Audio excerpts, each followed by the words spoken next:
The Samsung Galaxy A56 is anticipated to be a strong contender in the mid-range smartphone market.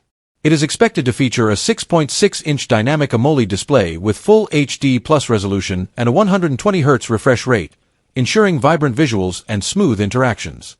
The device is rumored to house Samsung's Exynos 1580 processor, supported by up to 12 GB of RAM and 256 GB of internal storage, which can be expanded via microSD, delivering robust performance for multitasking and demanding applications.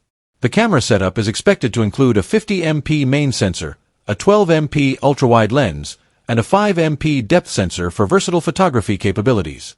Additionally, a 5000 mAh battery with 45W fast charging is likely, providing extended usage with minimal downtime.